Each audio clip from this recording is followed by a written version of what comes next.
diretso yung mensahe. Amen? Amen. Amen. So, maraming salamat, Lea, sa pagkuha mo sa amin ng video. Nanangawit niya, kanina pa yung nakaawa ka. Thank you, maraming sir. salamat din. Thank you din po.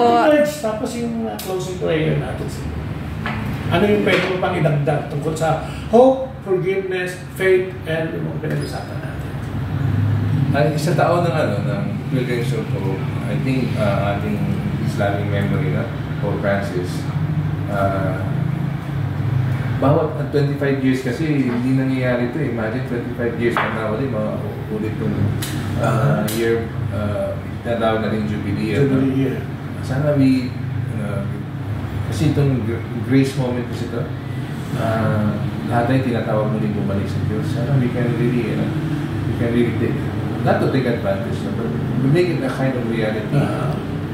Sa paglalakbay din ng simbahan, ay sasabay tayo maglalakbay. No? Yes. Sa pangako ng Diyos. Not only that everything will turn out to be for our own good, but sana maintindihan natin ang plano ng Diyos na nag-unfold sa buhay natin. Sabi ng kanina, sa mga kabataan natin tinatawag na magsilbi sa Diyos, huwag kayong matakot. The Lord has promised that He will always be with us. Amen. Sa mga may asawa na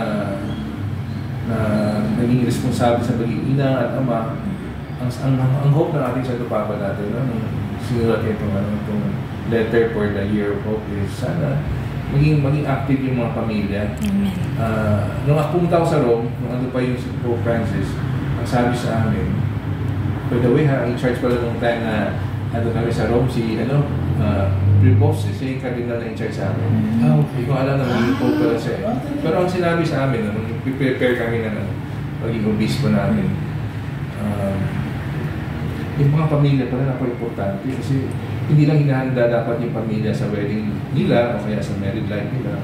Dapat ihanda sila maging evangelizers. Not because we're few, because you're baptized. You have the gift to be a priest, prophet, and a servant leader. So, hinahanda dapat ang mga pamilya na maging evangelizer. First, sa pamilya mismo. That's where the preaching starts. Pero eventually, yung pagiging evangelizer, talagang mag-overflow doon sa saan kayo sa trabaho, sa parish. Maging epidemya. Pwede maging viral talaga siya. O sa mga single persons na dyan, you have more freedom. Kaya sana huwag naman sayangin yung freedom na yan for doing what is bad, no? But doing what is good for the Lord and for those to whom the Lord sent them.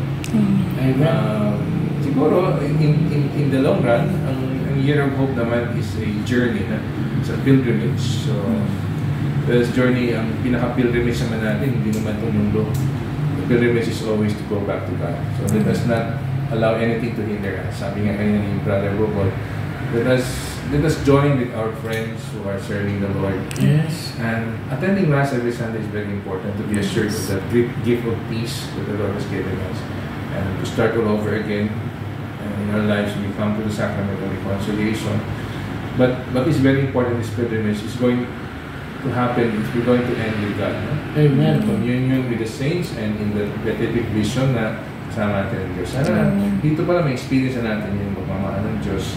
At pagdating ng panahon na yun, mas lalo natin ma-experience yung sobrang pagmamahal ng Diyos. Kaya dito pala naramdaman na natin.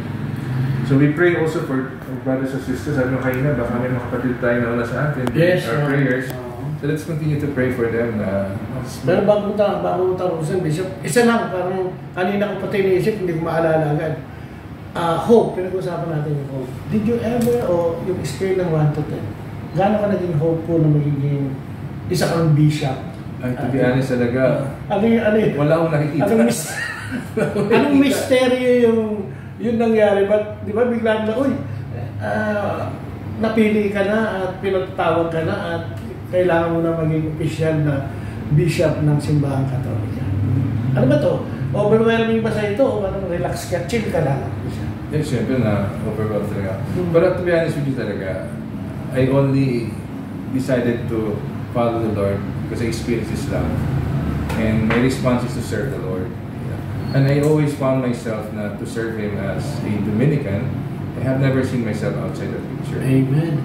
Kung binigay ng Diyos ito at I have to obey, I will obey because yun naman purpose ko to serve. No?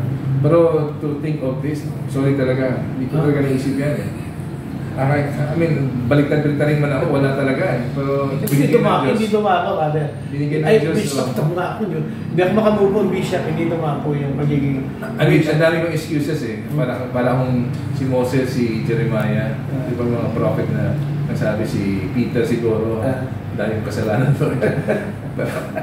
Pero wala akong dahilan na hindi. I already gave my promise to serve the Lord kung saan ipapadala. So, we obey. Paano yung misteryo ng yung misteryo ng Diyos?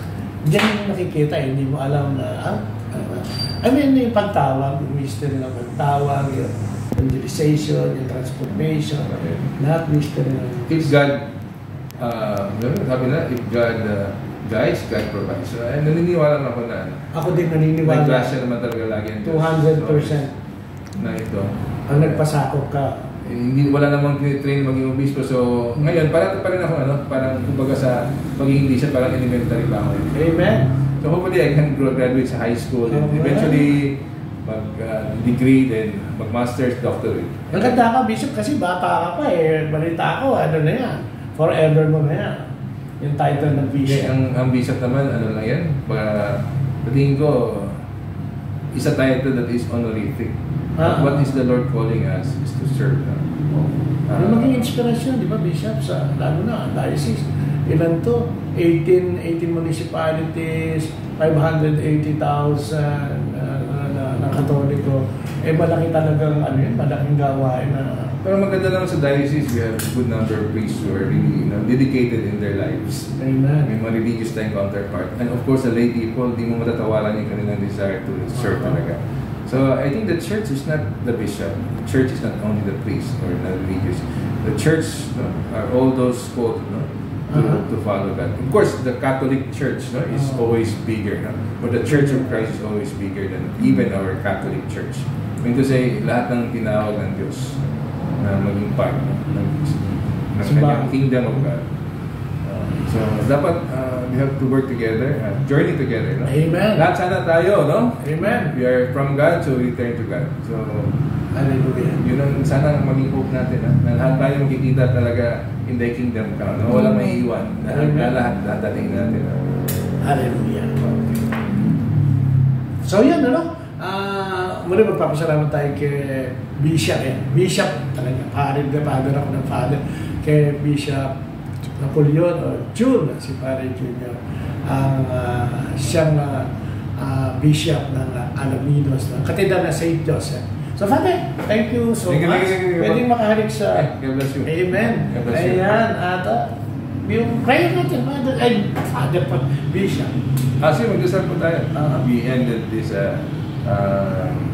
sharing of this your live coverage dito sa Facebook. In the name of Father, the Son, and the Holy Spirit. Amen. Loving Father, we thank you for giving your graces, blessings to all of us. Thank you for giving us Jesus Christ, our Savior, to always go back to you by putting ourselves in the footsteps of Jesus Christ in this world. May the Holy Spirit, Lord, continue to inspire us, guide us to follow you. In the different concerns, endeavors, works that we have, we always follow your will, and may we always discover your will, O Lord, especially families from our different communities, the different works we do. May we always have that courage, commitment to know your will and to do it. Yes. All this we ask through Christ our Lord. Amen. Father. Hallelujah! Yes. Okay. At Thank you. sa susunod na kita-kita po tayo ulit at makakapaganoon tayo ng radyo dito sa DZ Work of Mary. No? So yan. Bye-bye. God bless. God bless. Thank you.